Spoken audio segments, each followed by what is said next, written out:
And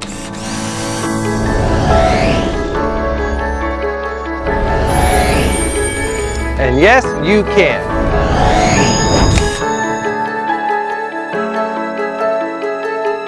Hey friends, welcome to the Energy Independence Show. Today we're going to have 6 hot news topics for renewable energy, and we're going to have a special guest on, Luke Johnson from Liquidstar, the Uber of electricity. According to Auto Express, Lotus abandons petrol power for the all-electric future. It's actually a very nice looking car. Phil Popham has suggested, the CEO, that the next generation of Lotus sports cars will skip hybrid technology and follow the path set out by Avija by becoming fully electric. One thing we do believe is in the future of battery electric vehicles, and our intention is to offer BEV on our products in the future. It's expected at the end of 2022, and they're going to move beyond the price range of $45,000 to $85,000 to increase profit margins. By Popham's own admission, familiarity around Lotus is quite low today, and he added that the money is going into product development. The amount of money going into product development is something we could never ever afford to do on our own if we hadn't got the ambitious owner that we have. The company has made a significant investment into its base in Hethel, Norfolk, including building a new assembly hall where the sports car will be made. According to Euronews.com, they're asking the question, how is Formula E shaping the cars we drive in the real world? Legislation in the European Union and pressure in that region is mandating or requiring that vehicles have really high fuel efficiency standards up to 92 miles per gallon. It's going to basically preclude fuel. So electric is more than likely necessary. And the question is, are electric cars up to the task? And the answer lies with Formula E. The batteries in the electric race cars starting in 2014 had to be swapped out mid-race, but now that's not the case.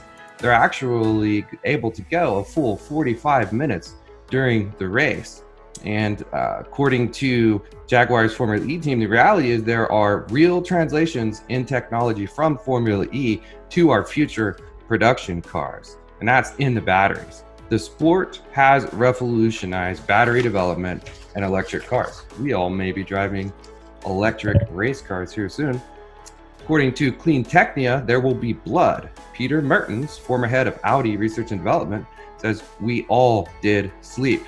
Traditionally, over decades, according to the author, Alex Voigt, over the decades and since, software started to dominate all kinds of applications in the world, and that wasn't necessarily the case with vehicles, but with the development of electric cars, that is changing. 90% of the Volkswagen software used in the production of cars is outsourced. According to Herbert Diess lost his important CEO position because of failures to do with software development. And the German auto industry really likes to take pride in the fact that they say they have gas in their blood, so they're very petrol focused in Germany, but that's not necessarily going to be possible anymore. So according to the author, should people with that focus really be leading the charge for electric car development? And if you allow hardware managers in a hardware organization to manage your software, how could you possibly expect success, he asks. Tesla really changed the game in the auto industry, and with it, everything. They did that with a tool that is called software. It will be years before we have reached the necessary level of expertise in software to be able to compete at the forefront, according to Herbert Diess, CEO of Volkswagen Group. So Tesla really was the first company to release a vehicle custom designed with high vertical integration around a central computer. According to Science Daily, integrating nanomaterial with light-absorbing molecule produces hydrogen from water and the sun. Scientists have developed a hybrid material constructed from a metal oxide nanosheet and a light-absorbing molecule for splitting water to obtain dihydrogen under sunlight. Since H2 can be used as carbon-free fuel, this study provides relevant insight towards clean electricity generation. Artificial synthesis. According to PV Magazine, there's a new approach to energy management in microgrids. Researchers from Australia's Monash University have developed an energy exchange framework to manage distributed energy resources and help consumers lower their power bill. Monash University researchers argue that the implementation of a transactive energy market framework would help consumers to lower their power costs by reducing peak demand. A TEM could also help consumers access revenues from the provision of network resources and services for the main grid, such as frequency and voltage management. TEM is a novel approach for energy management and trading, provides a market-based solution to allow demand and supply to actively negotiate in the energy market. The university's microgrid will be the test pilot, and it is in development and support by the Australian Renewable Energy Association in partnership with tech company Indra. Also, according to PV Magazine, SPI reboots as an outdoor event in Las Vegas. It was to be in Anaheim. The solar industry's largest trade show goes hybrid with a virtual and outdoor event at the Las Vegas Convention Center on October 21st and 22nd. And organizers say, no swag, please. The event was again in Anaheim, and it will be held on the 21st and 22nd in the bronze lot of the convention center. There will be a limit to the number of company representatives. Face masks will be required. There will be no booth giveaways, or they will be discouraged, and mobile badge pickup, no contact food and beverage, and lots of hand sanitizer. Just goes to show the innovation and the resiliency of the solar industry. So we hope to see you at that event. We will be there, and we thank you for joining us on the news. And now we go to our special guest. Hey friends, so today we have a special guest, Luke Johnson from Liquidstar. He's the Chief Technology Officer, and Liquidstar is known as the Uber for electricity. Welcome to the show, Luke. Oh, hi Les, how are you? Yeah, very great good to be here. Yeah. Good to have you. So can you tell us a little bit about yourself and what motivates you in the energy industry? Okay, so you'd call me a solar engineer. I've been solar engineering around the world for about 20 years. In Australia, where I started, and then China and Germany, and now here in Japan. So that's a little bit about my background. But I'm very interested in getting energy to people, mainly because I've been on some projects before out in the field where we got some energy to people who didn't have it. And that was just the best feeling. Yeah, it is a challenge. And as an engineer with that much experience, I'm sure you know, and obviously you're working on that problem. And question two is, can you tell us a little bit about Liquidstar and your role there? Okay, so at Liquidstar, I'm acting CTO. So Liquidstar was founded by Chain of Things about 3 years ago.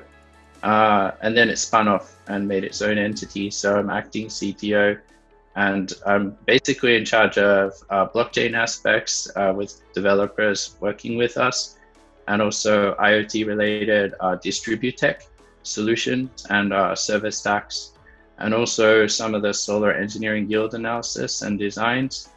So some of these aspects. That's great. On question three, this is, you guys are very successful on getting things done. What is the story behind Liquidstar Just Do philosophy? Okay, so Just Do. We have a little joke. It's shorter than Just Do It, but it's deeper than that. So I think when you're in the creation mode, you tend to think through things really clearly, and you can start to really go into the problem. Versus if you're in a theoretical mode, everything's theoretical.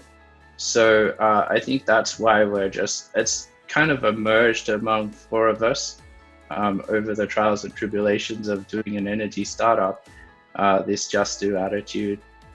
Maybe it harps back to previous, when you're building civilizations in history, people are just trying to just do things.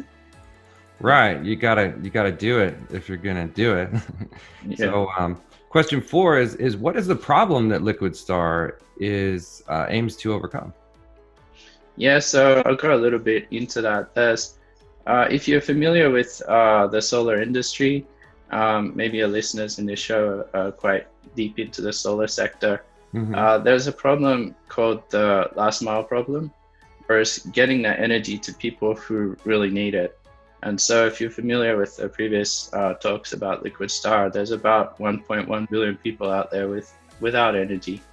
And so until this date, there's been a number of ways that people have tried to get energy to them, and some of them have been successful and some have had some issues, and that's like getting solar home systems or small panels like this or slightly bigger out to village rooftops and maybe shared infrastructure in villages. So the transaction rail of paying for that energy has always been a bit of an issue.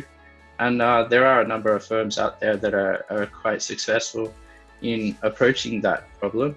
But Liquidstar, we're trying to go a step further into scale it up a little bit beyond the size of a solar home system to maybe a waypoint container-based solution, but also get that to people via this mobile virtual grid. So this is the solution to that problem of the last mile problem. And also there's another blockchain related problem called the coordination problem. So that's talked about quite a bit, and we think that we're on the way to solving that as well. What's the coordination problem? So coordination problem happens when there's quite a number of players in the, I'll unpack it a little bit. So imagine you've got a scenario of centralized parties, and they've got a whole supply chain of things that they have to do. And so basically, we're all at different layers of that, solving that problem. So that one guy's doing one thing, another guy's doing something else. One institution's doing something else, and it's really hard to coordinate between them. So when you bring it into a blockchain scenario, everyone's incentivized to coordinate in that block to get the next block reward. So that's the way that you'd explain it. And then also there's another thing called a smart contract. So I'm not sure if people are familiar with that. It's basically a virtual machine on top of that when a block occurs in the blockchain as well. So there's a little bit of theory behind it, but basically that's it. Yeah, it really is amazing what blockchain can do for energy. It's very exciting. So on question number 6, how does blockchain play a role in Liquidstar? Okay, so we can unpack it into about 3 different scenarios. So Liquidstar is going to build like a protocol or a platform. So first of all, we're going to build a platform. So we actually have that, and that's going to go into a protocol in the next steps. And so there's the identity aspect. There's also the device identity aspect. So there's the identity of the person. There's the identity of the devices. And finally, there's the transactions. So I'll talk about the identity of the person. We're actually working with BlockPass, which is a sister company of Liquidstar, and they've got a research facility going on with the guys up in Edinburgh. And basically, there's a number of PhD students who are researching how to use possibly blockchains and also zero knowledge proofs for identity on endpoints, maybe small computers, laptops, or smartphones, or even other aspects to make sure that the user identity is self-sovereign and also secure. So this is quite a hard problem to solve, but that's one of the aspects that we're working with. So Liquidstar will work with BlockPass and this research institute to basically integrate the learnings of that into our protocol. Secondly, it's device identity. So if you're familiar with maybe John Deere tractors, they've got, when they have a tractor and they order parts, basically those parts only work in their tractor. So if you break a part and you want to replace it with another part, it doesn't actually work. So we're going to use some of those aspects, but not exactly their philosophy, but some of those aspects in a way that we do data logging for the energy that's produced at the waypoint. And also that will go into some smart contract cases as well in that part of the stack. Yeah, and then finally, we've got transactions. So if you're a little bit familiar with blockchain technology, there's actually a transaction speed problem with different types of blockchains. So it gets expensive to do transactions on chain. So that's why we're using different technologies called second layer technologies. And those second layer technologies are sitting on top of that chain. And basically, sometimes you roll it off. It's called optimistic roll-ups. And you can basically just put that onto the chain when you need. So we're going to use, we are using that with Ethereum as well. Oh, wow, that's intriguing. I didn't know you guys, I knew you had, some have, in fact, Renblock came on, Neil Soderstrom, and he built his own. So it's interesting to see that you're integrating Ethereum into your process. That's really neat. We actually skipped over question 5. How is the unique solution, or what is the unique solution that Liquidstar offers?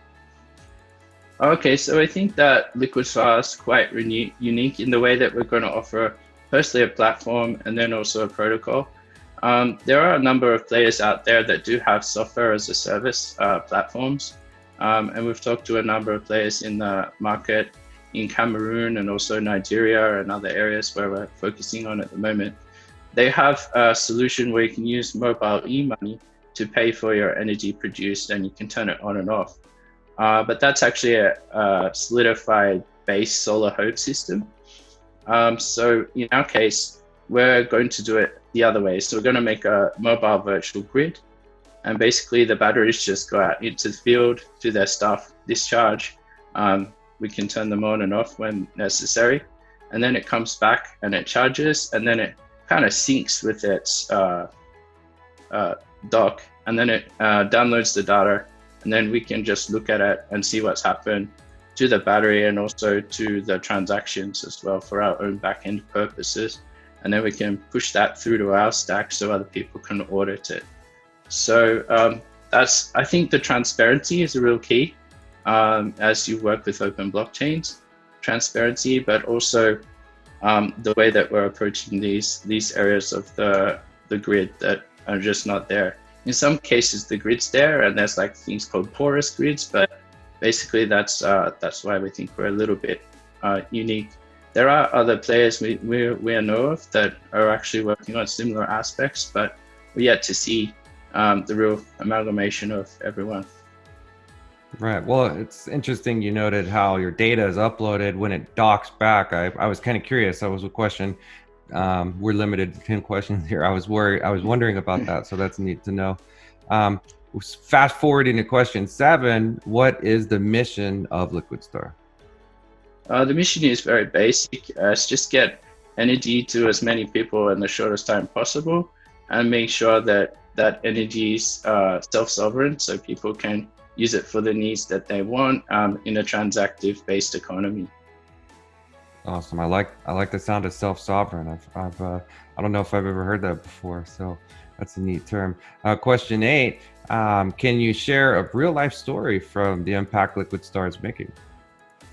Yeah, so that's from our nanogrids, nanopilot down in Nigeria. So we're working with our Power Rangers down there, and he came back with a really great story. So I'll start that.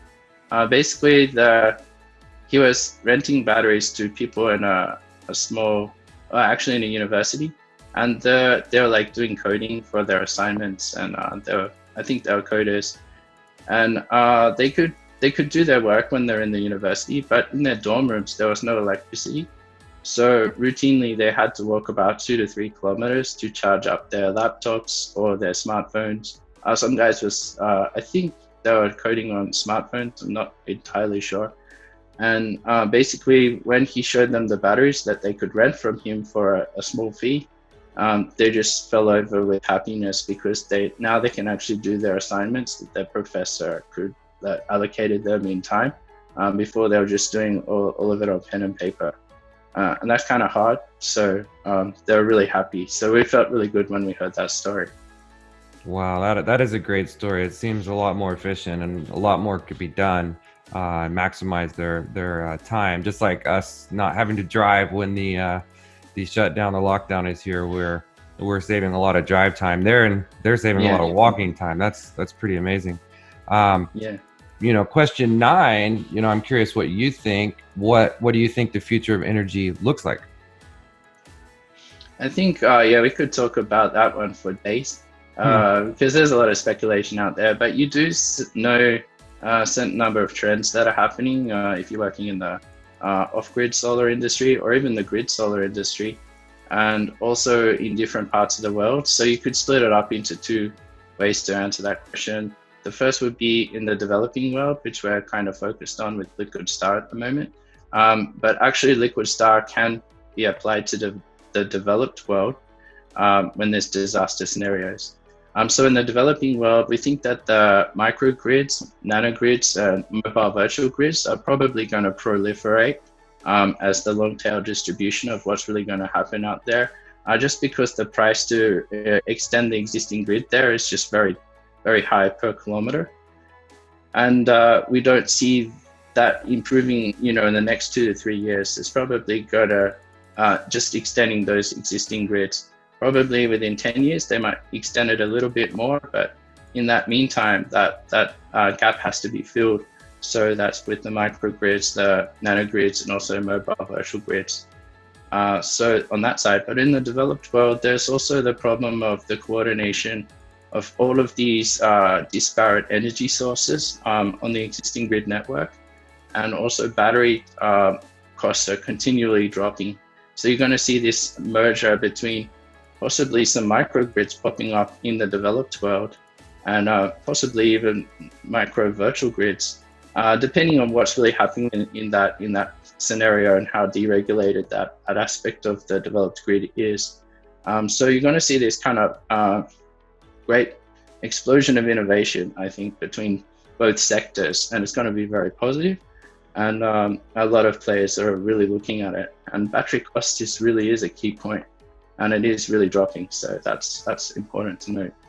Absolutely. Well, we're in Central California, and you would think that the whole state is lit up with energy, and it's really not. There are vast untapped resources with agricultural land, minerals, and water in general. So you can see huge opportunity. In fact, where I'm sitting now, 15 miles away, there's beautiful property without any power, and it's expensive to bring in power lines. So I totally agree with you. And there's going to be, because of this spread of energy, a huge revolution in the production of assets, food, and water. As a result, energy really is freeing. And I agree. It was really good to hear that from you. Before we let you go, on question 10, we always like to ask in these trying times, do you have a favorite quote or something uplifting you can share? Oh, okay. Yeah. So I thought about that a little bit. So I think it's on the back of my wall here. Keep calm and keep making. So I think when you're in the creation mode, you're always making, you're looking at the aspects, and you tend to lose track of time. People say that's a bad thing. But I think if you're really concentrating, you really need to go into things really deeply. So that's why keep making. So keep calm and keep making is what I like to follow. Where did you get that? That's awesome. I might have to. I don't know. Maybe it just popped up somewhere. All right. I love it. I love it. Yeah. Thank you for joining us. Thank you for coming on the show, and thank you for sharing your insights. If you're watching this, we encourage you to join the Energy Independence Group at LinkedIn, Facebook, or YouTube, and we will see you next time.